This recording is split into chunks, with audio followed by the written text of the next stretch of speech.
The Eternal Derby just finished, 1-1 result.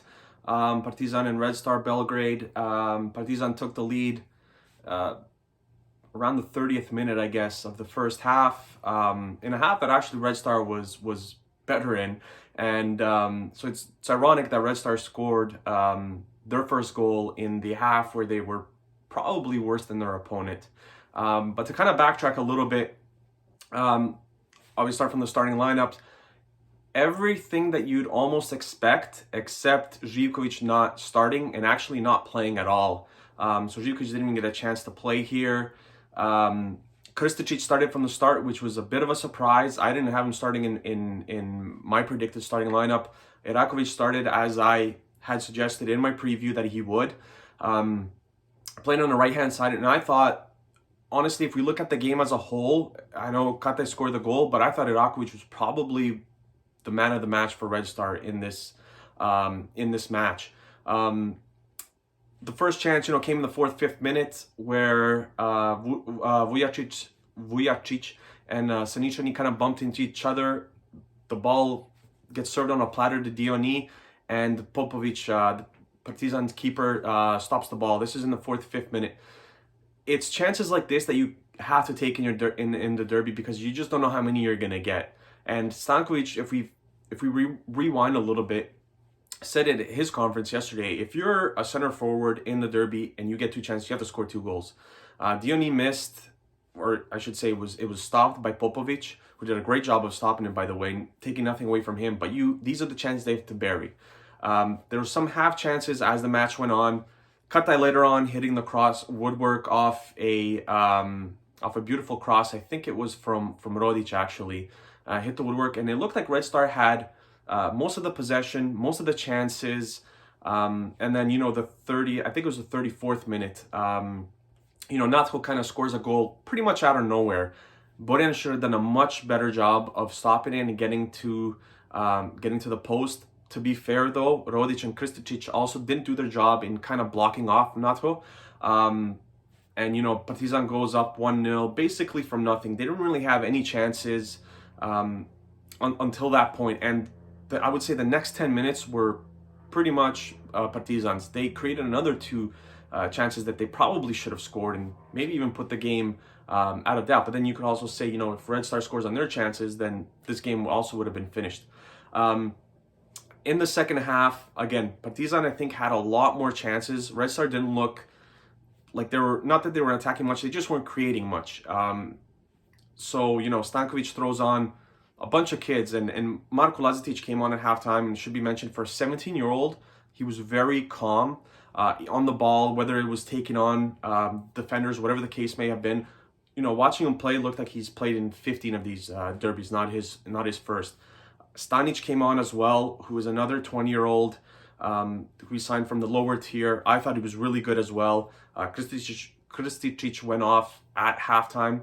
Falco got a chance to play a little bit. But I would say that the kids were cool, calm, and composed for the most part. And this is when you're building a team, especially when you come from Serbia, you have to lean on your youth. You have to lean on the players that you're bringing up through the ranks and who have a chance at becoming real good football players. Another thing I'll mention, Njegoš Petrović and Veljko Nikolić once again didn't play, which, I mean, they could be gone in January, but I think they're going to be gone when the summer rolls around.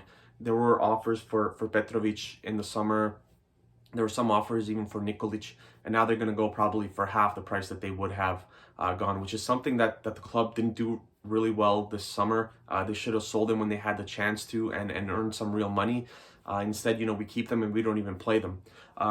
But now we fast forward to, the 82nd, 3rd minute when Katai scores. Again, a beautiful cross from Rodić. Dioni ended up getting the ball to Rodić, whips it in, and Katai this time scores a headed goal, which is not really in his character. He's not exactly the biggest player. So, and look, once he hit the woodwork and now he scores. So he had that segment of his game going for him today.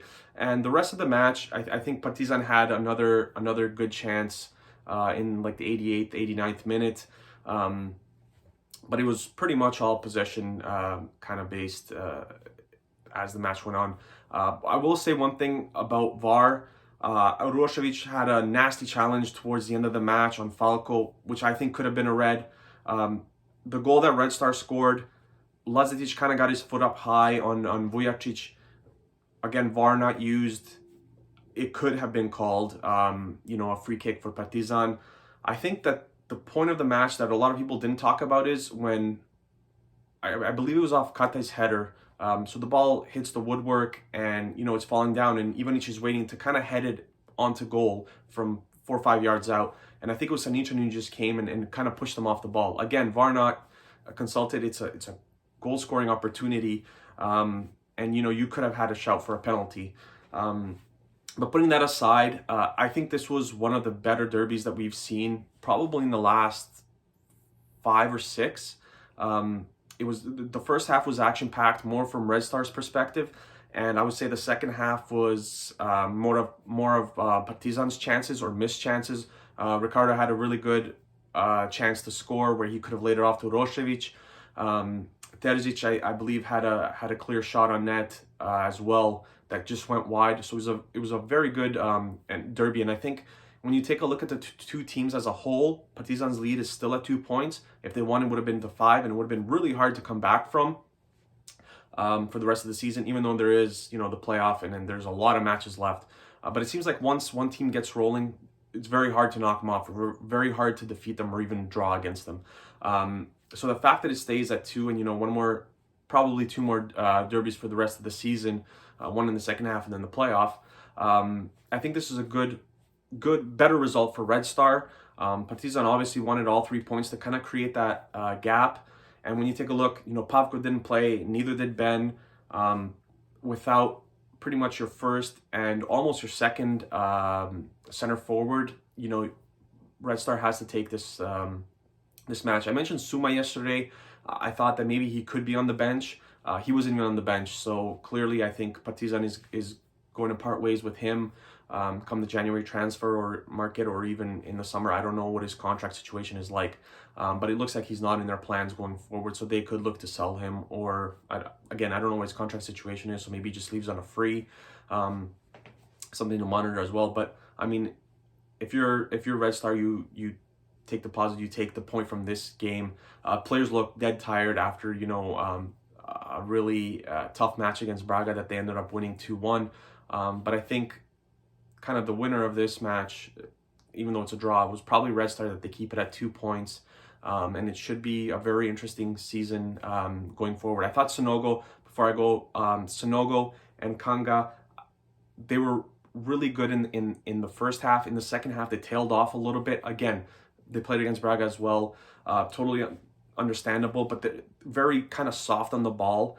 They were waiting for the contact so they could kind of fall over instead of looking to create something going forward, and they were looking to draw the Partizan players into picking up free kicks. So yeah, that's that. A draw in what was, I thought, a very good derby.